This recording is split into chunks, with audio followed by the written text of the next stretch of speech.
أعوذ بالله من الشيطان الرجيم بسم الله الرحمن الرحيم يا أيها الذين آمنوا إن تطيعوا فريقا من الذين أوتوا الكتاب يردوكم بعد إيمانكم كافرين۔ عزیز دوستو، السلام علیکم ورحمۃ اللہ وبرکاتہ۔ سورہ آل عمران آیت نمبر 100 تلاوت کی ہے۔ اس میں اللہ تعالیٰ ایمان والوں سے مخاطب ہے، اور اللہ تعالیٰ مسلمانوں کو جن میں ایمان ہے اہل کتاب کی شرارتوں سے بچنے کی تاکید فرما رہا ہے کہ اہل ایمان جو ہیں ان میں جو اہل کتاب کا ایک گروہ ہے جو شکوک و شبہات پیدا کر کے وسوسے پیدا کر کے ان کو اسلام سے ہٹانا چاہتا ہے، تو اللہ نے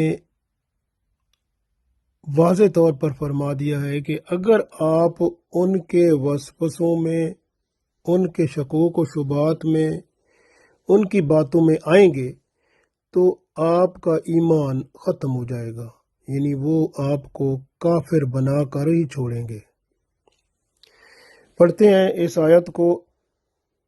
ارشاد باری تعالیٰ ہے، یا ایھا الذین آمنو، اے ایمان والو، ان اگر تطیعو کہا مانو گے، ان کا یعنی ان اگر تطیعو تم کہا مانو گے، فریقاً فریق یعنی ایک گروہ کا، تو یہودیوں میں سے ایک گروہ تھا۔ اللہ نے فرمایا کہ جب اگر تم ان کا کہا مانو گے، من الذین ان لوگوں میں سے، اوت الکتاب جن کو کتاب دی گئی۔ یا ایھا الذین آمنو، اے ایمان والو، ان تطیعو اگر تم کہا مانو گے، فریقاً ایک گروہ کا، من الذین ان لوگوں میں سے، اوت الکتاب جنہیں کتاب دی گئی، یردوکم تو وہ تمہیں پھیر دیں گے، بعد ایمانکم تمہارے ایمان لانے کے بعد، یعنی تمہارے ایمان کے باوجود وہ تمہیں پھیر دیں گے کافرین، کفر کی طرف، یعنی تمہیں وہ کافر بنا کر ہی چھوڑیں گے پھر۔ تو اللہ نے واضح طور پر فرما دیا کہ یا ایھا الذین آمنوا ان تطیعوا فریقا من الذین اوتوا الکتاب یردوکم بعد ایمانکم کافرین۔ اے ایمان والو، اگر تم ان اہل کتاب میں سے ایک گروہ کی بات مان لو گے تو یہ تمہیں ایمان سے کفر کی طرف پھیر دیں گے۔ تو گویا اللہ تعالیٰ نے یہاں ایمان والوں کو بتا دیا کہ اپنے ایمان کی حفاظت کرو اور ان کی باتوں میں نہ آؤ، یعنی واضح طور پر اللہ تعالیٰ نے ارشاد فرما دیا کہ یہ ایک گروہ اہل کتاب میں سے آپ کا دشمن ہے، وہ آپ کا ایمان آپ سے واپس لینا چاہتا ہے اور آپ کو کفر میں دوبارہ ڈالنا چاہتا ہے۔ اس لیے اپنے ایمان کی حفاظت کرو اور ان کے ساتھ منہ نہ لگو، یہ شک اور شبہ پیدا کرنے والے لوگ ہیں۔ ان منافقوں کو پہچانو اور ان کے قریب تک نہ جاؤ۔ شماس بن قیس کی سازش بھی ناکام ہوئی، اس لیے کہ رسول اللہ صلی اللہ علیہ وسلم تشریف لائے۔ اللہ کے حکم سے اللہ تعالیٰ کے رسول صلی اللہ علیہ وسلم نے ضابطہ دیا کہ ایسے لوگوں کی باتوں سے دور رہو، خاص طور پر جو اہل کتاب کے بد ظن فرقے ہیں ان سے ہوشیار رہنا چاہیے۔ اور رسول اللہ صلی اللہ علیہ وسلم نے یہ بھی فرمایا، ایک حدیث ہے جو کہ صحیح بخاری میں ہے، کہ ایک دن رسول اللہ صلی اللہ علیہ وسلم صحابہ کرام رضوان اللہ علیہم اجمعین کے ساتھ بیٹھے ہوئے تھے۔ فرمایا، تمہارے نزدیک سب سے بڑا ایمان والا کون ہے؟ صحابہ کرام رضوان اللہ علیہم اجمعین نے عرض کیا، سب سے زیادہ ایمان والے تو فرشتے ہیں۔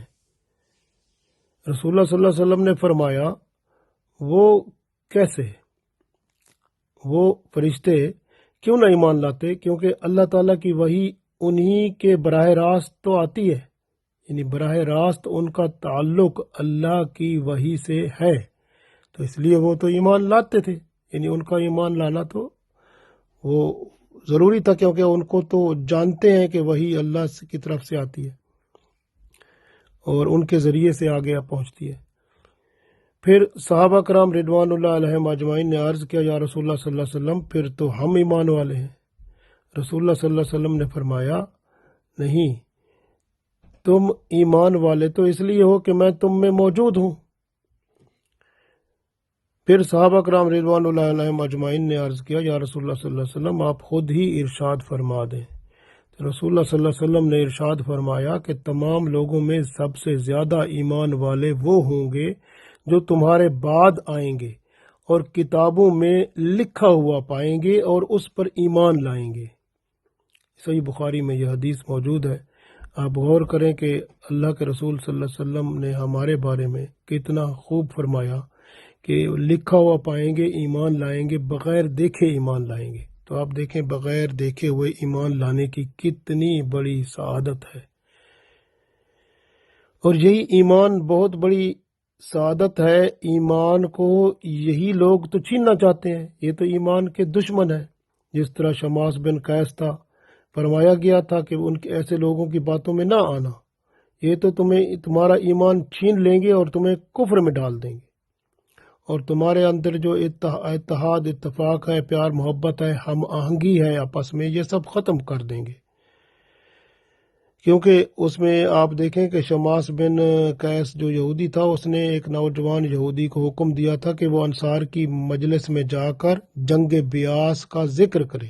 جنگ بیاس وہ تھی جو رسول اللہ صلی اللہ علیہ وسلم جب ہجرت کر کے آئے تھے تو اوس اور خزرج کے درمیان، یعنی ہجرت سے پہلے کچھ عرصہ پہلے یہ جنگ ہوئی تھی، اور اس میں دونوں طرف کے شعراء نے بڑے بڑے شعر کہے تھے، تو انہوں نے کہا کہ وہی شعر جو ہے نا وہاں جا کر جذباتی طور پر سناؤ تاکہ یہ لڑائی کا سماں بندھ جائے۔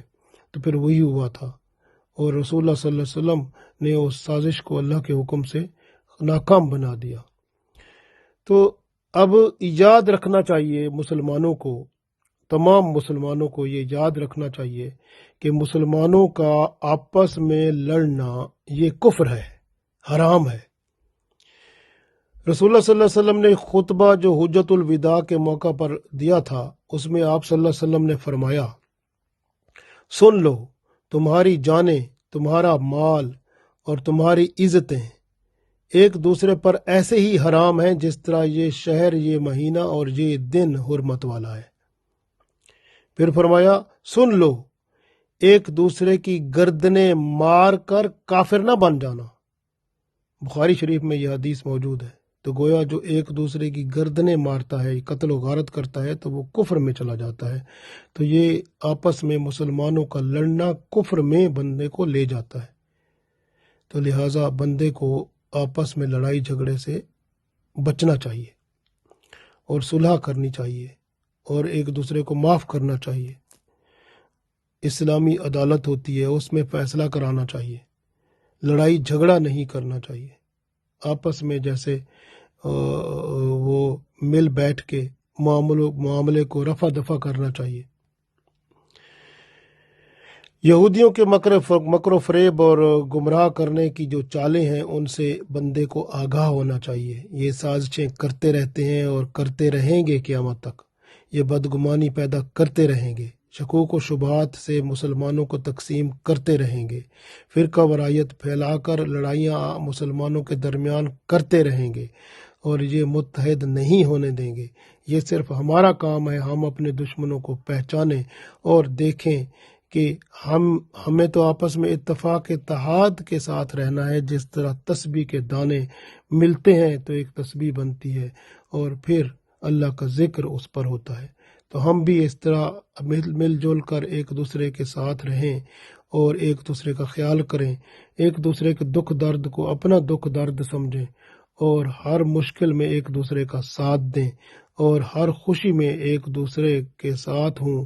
تو اس طرح سے اتحاد اتفاق کا جو سماں پیدا ہوگا، وہی اللہ چاہتا ہے۔ اللہ واحد ہے، تو ہماری وحدت جو ہے، جو ہم مل کے جب ایک ہوتے ہیں وحدت نظر آتی ہے. جس طرح نماز میں ہم رکوع میں جب جماعت کے ساتھ نماز پڑھتے ہیں تو رکوع میں جاتے ہیں تو اللہ اکبر کہا جاتا ہے تو سب رکوع میں ہوتے ہیں. اللہ اکبر کہا جاتا ہے تو جماعت میں سب جو ہے وہ سجدے میں ہوتے ہیں. تو گویا اللہ یہی وحدت دیکھنا چاہتا ہے جس میں وحدت ہمیں ریفلیکٹ ہو، یعنی وحدت کا نظر آنا یہ اللہ کی رحمت کو کھینچ کے لے آتا ہے. تو اس لیے فرمایا تھا وَاعْتَصِمُوا بِحَبْلِ اللَّهِ جَمِيعًا وَلَا تَفَرَّقُوا، یعنی اور اللہ کی رسی کو مضبوطی سے تھام لو اور تفرقے میں نہ پڑو. بس یہی بات ہے کہ ہمیں تفرقے میں نہیں پڑنا چاہیے.